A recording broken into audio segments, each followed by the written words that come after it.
संसार में निश्चय ही अनादिकाल से जीव है। यह प्रश्न बहुत ही चिंतनात्मक प्रश्न है कि क्या इस विश्व में हमारा जीव अनादिकाल से है और इसकी कोई आदि यानी आद्य उत्पत्ति भी नहीं है। ऐसा कोई काल नहीं था जब हम थे ही नहीं। अनंत काल से हम इसी लोक में थे और अनंत काल तक यही रहने वाले हैं। आज तक अपना जीव इसी संसार में कहीं न कहीं जन्म और मृत्यु को प्राप्त करता हुआ यहाँ आया है। स्थिरता तो हमारी कहीं भी नहीं रही। अतः हे जीव, क्षण भर के लिए विचार कर कि अनादि काल से हमारा जीव इस संसार में ही है, तो इतने समय कहाँ था, क्या कर रहा था, इसका अनादि इतिहास क्या है, किस प्रकार यह मनुष्य जन्म तूने प्राप्त किया। अनादि काल से हमारा जीव निगोद में था, वहां पर अनंत बार जन्म और मृत्यु को प्राप्त करता रहा।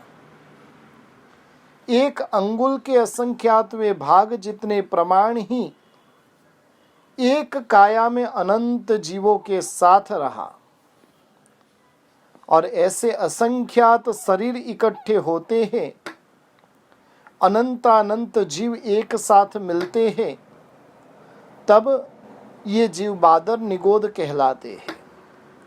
इन्हें हम अपने चर्म चक्षु से देख सकते हैं।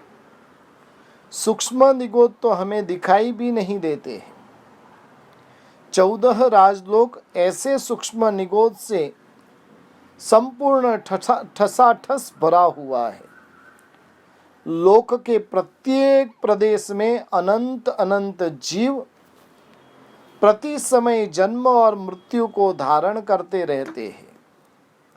ये जीव इतने सूक्ष्म होते हैं कि हम इनका न किसी शस्त्र से छेदन भेदन कर सकते हैं, न इनको पानी में बहा सकते हैं, न आग में जला सकते हैं, न इन्हें कोई कष्ट पहुंचा सकते हैं।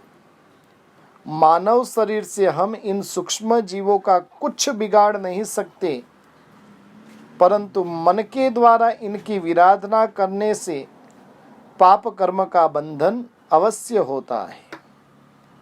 एक निगोद में अनंत जीव किस प्रकार से रह सकते हैं? इस प्रश्न को स्पष्ट करने के लिए शास्त्रों में इसे एक उदाहरण से समझाया गया है। जैसे एक वैद्यराज 1 लाख औषधियां लेकर आता है, उन सभी औषधियों को बारीक पीसकर उसे मिला देता है, फिर उन औषधियों को राई के दाने जितनी एकदम छोटी छोटी गोली बना देता है। फिर कोई उनसे प्रश्न करे कि इस एक गोली में कितनी औषधि है, तो वैद्यराज जी जो है वो यही कहेंगे कि इस एक गोली में 1 लाख औषधियां मिलाई गई है।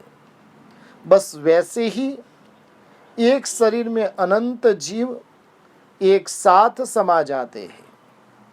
परमात्मा की वाणी शंका से रहित होती है।